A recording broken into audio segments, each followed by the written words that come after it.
الله تبارک و تعالی سړی او ښځې پیدا کړي د جسم په لحاظ سره په هغې کې فرق پیدا کو ښځه د سړي نه د جسمانی قوت په لحاظ هم جدا د سړی ته نه جدا دی د ښځې ساخت جدا د سړي جدا د ښځې آواز جدا د سړي آواز کې فرق دی ښه د هغې ډول سنګار یو بل نه مختلف دی که د شکل په لحاظ وګورې نو د ښځې په مخ باندې ویښته نشته سړي له الله دا زینت ورکه دا شانتي الله تبارک و تعالی دواړو له عزتونه ورکړي دي سړو له عزت دا ورکړی دی چې سړی به بهر کار سنبالی او د ښځې ذمواري دا ده چې هغه به دننه کور سنبالی داسې کارونه دي چې هغه ښځې نشي کولی او داسې کارونه دي چې هغه سړي نشي کولی که سړي د ښځو کارونو ته لاسونه اچي هم معاشره کې بد ښکاري او که ښځې د سړو کارونه کوي نو هغې هم په معاشره کې بې حیا او سپکې ښکاري سړو کار دا دی چې بهر به هغې رزق پسې ګرځي مزدوري به کوي دیاړي به کوي دفتر ته به ځي د بهر کارونه به سنبالی د کور ټوله نگراني د هغه په ذموارۍ باندې ده هغه به کور ته راشن روړي خوراک به روړي د کور والا د بچو ټول ضروریات به پوره کوي او د ښځو کار دا دی چې هغې به روټۍ پخوي سالن به پخوي سړو د پاره به د کپړو بندوبست کوي د بچو تربیت به کوي او د کور او د سړي د مال او د خپل وجود حفاظت به کوي که یو سړی هغه راپاسي او هغه وایي نه زه خو د ښځو کار کوم کور کې زه به لوښي مینځم جامې به مینځم او روټۍ به م پخوم نو دی په دې کار باندې داسې لږ کمتر ښکاري ځکه چې دا د سړي شعبه نه ده چې هر وخت هغه دې ته انختی وي او همدکه سړی بهر لاړه هغه چېرته په هوټل کې کار وکړو هوټل کې سالن پخوي نو هغه ته څوک عیبدار نه وی ځکه د هغه کار دا دی چې ته به بهر کار کې او که دی په تنور باندې بهر روټۍ پخوي ننبعي دی نو څوک ورته سپک نه ګوري دا شانتې د ښځې کار دا دی چې په کور کې روټۍ پخه کړي که دا ښځه تنور ته لاړه د ننبعي کار یې شروع کړو نو خلک به ورپورې خاندي سپک به ورپسې وی یا ښځې په هوټل کې کار شروع کړو نو خلک به ورته عیب سره ګوري دا شانتې لباس په توکو ګورې سړي به خپل لباس اچوي ښځې به خپل لباس اچوي که سړي د ښځو لباس شروع کړو ښځو د سړو لباس شروع کړو هم په دې کې عیب دی که اوس یو سړی راپاسي هغه د ښځې پرس واچي او بار په لارو کې ګرځي یا د ښځو هغه اوچت اوچت سینډل واچي او ټکار راغستې په دې لاره روان نو خلک به یې لیونی شوی دی یا د ښځو هغه رنګینه جامې واچوي نو خلک به ورپورې خاندي چې یاره کمکله لیونی شوی وي مازغو کې د فرق دی چې د ښځو په جامو کې ګرځي خو چې دا شانتې ښځې د سړو کپړې واچوي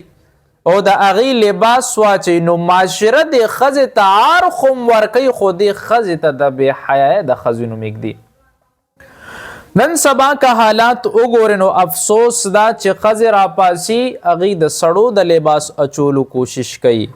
او سړي ځان داسې سنګاروي هغې وایي چې مونږ ښځې ښکارو د ښځو غوندې ډول ډال ځان نه جوړ کو څوک ځان له سرخیانې لګوي څوک په مخونو باندې میکپونه لګوي بعضې سړي به د شرې نه خلاف غټ غټ د ښځو غوندې ویښته پرېږدي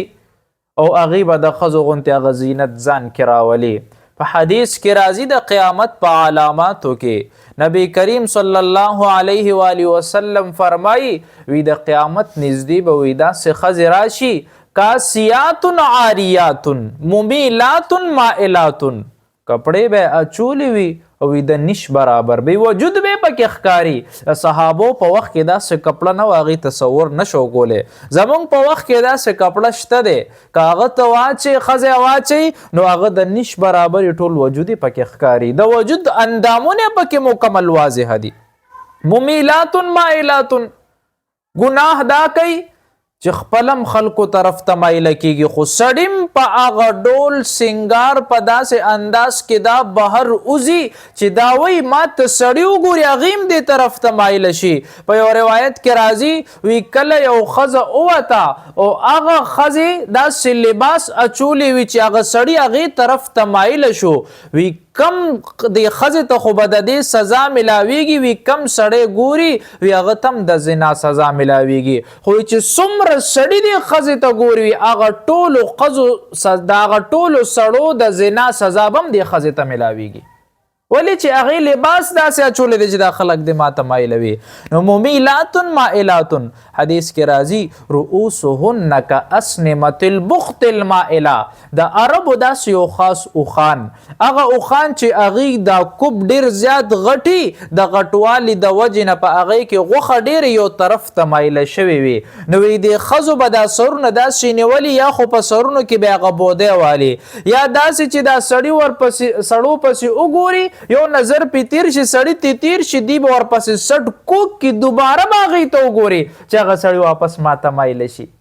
نو وی دا ښځې هغه دي وی جنت خو پرېږده وی د جنت خوشبوم په دې ښځو باندې حرامه ده. وی دا ښځې هغه دي چې معاشره کې بې حیایي پیلاوي بې حیا دي. ښځو دپاره کم زینت دی هغه په خپل کور کې خپل خاوند له پکار دی او کنن سبا بهر وګوري د بې حیایه انتها شوی د بهر ممالک کې پرېږده خپل وطن کې اسلامي وطن کې دلته د ښځو څه حالت دی او بیا چې لږ ور وړاندې شي د پنجاب طرف ته د اسلام آباد او د مري طرف ته داسې فیشن د خلکو راویستي د ښځو داسې کپړې اچولي دي داسې پینټونه چې هغه شلیدلي دي او هغه دې دپاره چې یاره زما وجود زما چمړه د خلکو ته ښکاره شي چې هغې ما طرف ته مایله شي. که ښځې دي او که سړي دي هغې دا لباسونه شروع کړي دي. ښځې او سړي دی به یو بل نه ځان یو طرف ته ساتي په معاشره کې غیر محرمه ده او دا ښځې چې دی کله د بهر بازارونو ته دی ته روزي نو دی نه خپل هغه حیا هیره شوې ده. په کار دا ده ته خو د حوا بیبي بچی د فاطمه رضی الله تعالی عنها د عائشې رضی الله تعالی عنها د هغې په سنتو د هغې غونتې حیا ځان کې راوله تا هغه شاته غورځولی د بې حیایۍ طرف ته دې ځان غورځولی دی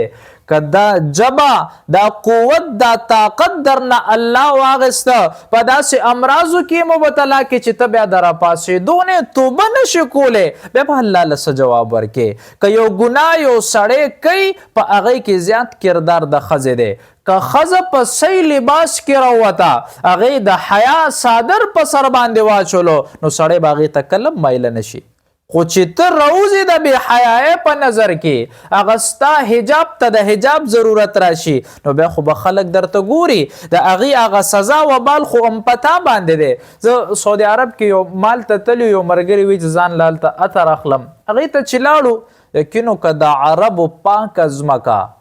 په هغې کې چې ننوتو نو ملګرو ته مې وې مې په دې دروازه کې چې دا کم نږدې دوکان د دې نه سودا کوي او راوځئ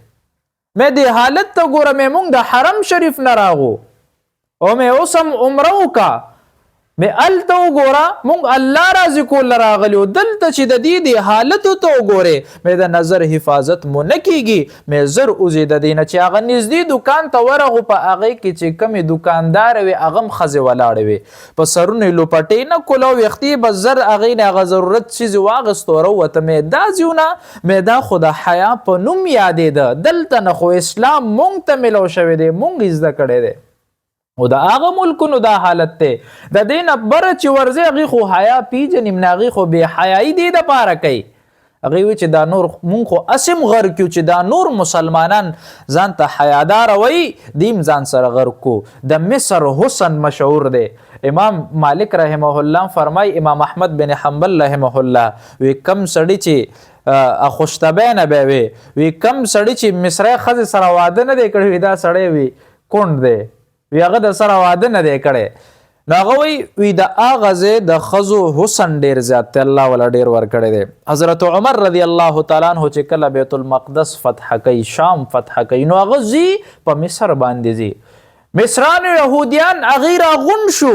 هغې عمر صاحب ګوري هغې ورته وایي وی د دې ډله کې ورننوځي هغه ښځو ته وي ښکلې ښکلې حسینې جینکې وي وی د دې ډلې ته ورشئ او وی په دې سامانونه خرڅوئ او وی که دې د نه د ګناه مطالبو کې د ګناه مطالبه د دې ومنئ وی انکار ورته مه کوئ چې کله عمر صاحب وکته چې حالات خو خراب دي نو یو صحابي ته عرض کوي ورته وایي په اوچته باندې وخیجه او اعلان وکړه چې سترګې ښکته کې د قرآن آیات وایي چې کله آیات وای صحابو سترګې ښکته کې هغې ته پته نه لګي چې دا کاڼي دي که انسانان دي هغې پې تېرېږي یهودیان ټول راجمع شو وی تر څو پورې په مسلمانانو کې دکه شانتې حیا ژوندی وي وی هغې چرته هم څوک نشي مغلوب کولی خو وی کله چې مسلمان مغلوبه شو نو وی پوه شوی چې دې بدنظري کړې ده په ګناهونو کې مبتلا دي فحاشۍ او عریانۍ کې مبتلا دي نو مسلمان به الله مغلوبه کېږي هغه نن ثابت شوا يهود خو الته د دې سترګې ښکتوالي د وجې نه ایمان نه وړو خو نن مسلمان چې مغلوبه کېږي هم هغه د بې حیایۍ د وجې نه چې مسلمان ځان کې بې حیایي راوستې ده او د بې حیایۍ انتها یې کړې ده د قیامت علاماتو کې د داسې ښځې به په آخره وخت کې وی راشي حضور پاک فرمایي وی چې هغه ښځې به وی هغې به لغړې ګرځي همدا ښځې دي دا وګوره کپړو چې بازار ته ورشي هغه کپړو ته څوک کتی نشي چې داسې کپړې هم په دې بازار کې ملاویږي او زلزلې به راځي زلزلو سره به د هر څه روانېږي ختم به شي خلک به په دې ځمکه کې ننوځي ولې چې په ځمکه باندې به د لا اله انسان نه وي د الله د یادولو سړی به نه وي نو هغه به داسې وي چې د دین هغه محبت بوز انسان به بې حیایۍ کې مبتلا کېږي او په آخره وخت کې به د انسانانو نه به زناور جوړ شي څنګه زناور په لارو کوڅو کې هغې تمیز نه کوي او هغې خپل هغه بې حیایي کوي وي دا شانتې به انسانان وي او یو سړی به دې کې راپاسي خلکو ته به وایي یو ته خیر دی وي د لارې نه یو طرف ته شي دا بدعملي کوئ نو وی دا سړی به په هغه خلکو کې بزرګ سړی وي نیک سړی به وي چې خلکو ته دا وایي چې یو طرف ته تاسو ګناه کوئ رو رو هغې طرف ته جوړه ده بلکې راغه هغه شانتې خلک ګناه کوي او په ټیک ټاک او په فیسبوک باندې ورکوي ښځې او سړي یو بل سره به بې حیایۍ الفاظو کې داسې الفاظ استعمالوي چې د سړي خپلې ښځې نه حیا نه وي سړی خپلې ښځې سره هر قسمه خبرې کولی شي خو هغې داسې الفاظ استعمالوي چې سړی د خپلې ښځې سره هم هغه خبرې کوي نو بې ادبي شماري داسې الفاظ استعمالي د عریانۍ او پردی سړی وي سړی به په دوبۍ کې ناستي په لندن کې به ناستي ښځه به په پاکستان کې ناستي ولې وی یاره وی چې مونږ یو بل مونږ خلک وپېژني په دې باندې مونږ په دې باندې پیسې وګټو لایک راله راکړي فالو مې کړي زه څومره مخکې کېږم په دې باندې او هلکان هم ناستي جینکۍ یو بل سره لایف راځي او بې حیایي په دې باندې خورئ دا فلحال په دې تصویرانو کې په ویډیوګانو کې د دې نه رو رو بهر راوځي دا دی پر روایت کې راځي ام خلاد رضی الله تعالی عنها د دې یو بچی شهید شو په جنگ کې بچی شهید شو چا ولا خبر ورکوي زوی دې شهید شوی دی دا چې کله راځي نو دا خسته په پردې د حیا په حالت کې راغه صحابه یو بل ته وی دې ته وګورئ ویلته بچی مړ پروت دی وی څومره په پرده کې راغه نبی کریم صلی الله علیه و آله وسلم ته چا دا خبر رسولو او وی دی په خپله مورده وی دا وی بچی مې مړ شوی دی هغه غم را باندې کافي دی لوی غم دی حالانکې په ښځه باندې چې کله داسې غم راشي بچی مړ شي او هغه بچی چې کم نوجوان وي نو هغه بې ساخته شي د عقل نه عاري شي هغه رامنډې وي خپل له حیا د پردې لحاظ هغې ته نه وي عقل مغلوب شوی وي هغه سړو ته هم منډه وي لارې ته هم منډه وي بیا چې ته جنازه اوچتې بیا هغې بهر هم راوځي چې وګوره بچی مې مړ دی مانه خو بچی عمري وړي او داسې جدایي چې بیا واپس راتګ نشته نو دی چې کله دا واورېده ام خلاد رضی الله تعالی عنها وی بچی مې مړ دی حیا خو مې ژوندی ده پرده خو مې ژوندی ده پرده خو نشم وجلی هغه شانتې پرده کې راغه نو صحابو په دې ډېر تعجب وکړو نبی کریم صلی الله علیه و آله وسلم سره دوه بیبیانې ناستې دي هغه بیبیانې چې د هغې باره کې قرآن وایي هغې ته هم وایي یا ایها النبی قل لازواجک و بناتک و نساء المؤمنین وی چې دې د خپل نظر ښکته کړي نو په دې وخت کې یو صحابي راځي عبدالله ابن مکتوم رضی الله تعالی عنه نابینه صحابي دی نظر نه لګي کله چې عبد الله ابن مکتوم صاحب راځي نو په دې وخت کې نبی کریم صلی الله علیه وسلم ورته پرده وکي وی دا الله رسوله وی ولې هغه نابینه نه دی څه وی ولې تاسو نابینه یې څه که هغه نه دی تاسو خو بینا یې کنه تاسو ته پرده وکي تاسو ته خو ښکاري مه ګورئ ورته پردی سړی دی داسې تعلیم د الله رسول ورکړی دی یو ځل ابو هریره رضی الله تعالی عنه ناست دی په دې وخت کې یو ښځه د جومات نه راوځي مونځ یې وکړو خوشبو یې لګولې ده ابو هریره صاحب ورته وایي خورکه دې خوا راشه ورته وایي چرته نه راغی مونځ نه راغم وی څه دې وکړو وی مونځ مې وکړو وی د الله رسول فرمایي وی کومه ښځه وی هغې چې داسې خوشبو لګولې وي چې هغه خوشبو پردي سړي هغې پوزې ته ورسي هغې هغه خوشبو محسوسه کړي وی د دې ښځې مونځ ونه شو دا ښځه بازار نه ده راغلی دا ښځه چرته واده نه ده راغلی جومات نه راغلی د مونځ نه راغلی د مونځ یې وکړو وی د دې ښځې مونځ نه کیږي او وی دا ښځه به داسې غسل کوي وی څنګه چې ښځه د جنابت نه غسل کوي ځان پاکوي دا زه نه ویم ګورې د ابو هریره رضی الله تعالی عنه فرمایي دومره پورې احتیاط او مونږ ښځې چې ځي اعلی سپری راله روړه قیمتي سپری راله روړه چې زه استعمال کم ولې چې یاره بارني خلک یې هغې باندې زمونږ د خوشبو لګي زنا ده د دې نه ځان وساتئ یو ښځه چې کله بهر راوځي نو د هغې وجود د داسې پټول پکار دی چې بالکل پته نه لګي چې یاره د دې مخ کم دی د دې وجود کم دی دا د حیا هغه صادر دی بعضې ښځو ته خو د برکو د پاسه د برکو ضرورت موږ دومره بې حیا شوي یو داسې حالت کې مبتلا شوي یو چې یاره ځان له کور کې سړی ډریور ساتي هغه هم پردی سړی ساتي خپله ښځه خپلې لوریانې هغه ډریورانو سره همداسې لیږي بازار ته ځي یوازې ورسره ځي څومره داسې کیسونه راغه چېرې ډریور سره د هغه ښځې یا لور بدکاري کړې بدعملي کړې ده نو دا موقع ته ورکې دا موقع ورکول نه ځان وساته ګوره یو ټافي ده ټافي کله هغه ټافي ته د دې پلاستک نه لرې که ته همداسې کېږده نو هغه ټافی له څومره ډېر مچان او میږي راځي د دې ښځې مثال دا دی دا ښځه د الله په نسبت باندې یاقوت و مرجان دي قیمتي د الله وی پټه کا پټه ګرځه دې ښځې ته وایي چې ستا قیمت زیات شي او چې کومه ښځه داسې لغړه ګرځي یو ځل نیم به ورته خلک وګوري د هغې معاشره کې عزت ختم شي بیا ورسره څوک رشتې هم نه کوي پاکو ښځې د پاک سړو دپاره پاکې ښځې دي او مردار سړو دپاره مردارې ښځې دي نو هغه چې کله ځان داسې پټ ساتي نو خلک هم دا وایي چې یاره دا د نیک کور ښځه ده دا د نیکانو کورونو کې پاتې شوې ده نو الله تبارک وتعالی د هغې مرتبه د خلکو په نسبت باندې اوچته کړي خو چې هغه بې حیایۍ طرف ته ګرځي هغې لباس داسې اچولی دی چې هغه د نش برابر دی هغه برکې ته د برکې ضرورت دی او هغه که ضروریاتو په بنا باندې ځي اکثریت که وګورې دکانداران له دا ښځې لاړ شي پردی ښځې به وي دکاندار سره به داسې ګپ لګوي ته وایې که چېرته سکر اورې دی بیا ورسره تعلقات ساتي بیا ترې نمبرې والي په ویډیو کالونه ور دا کپړې بس دکان ته تک ضرورت نشته په ویډیو کال به کپړې وګورم راله به راواستئ استا څه کېږي حرام دي دا ګوره دې نه ځان وساتئ د الله نیوکه ګوره ډېره زیاته سخته ده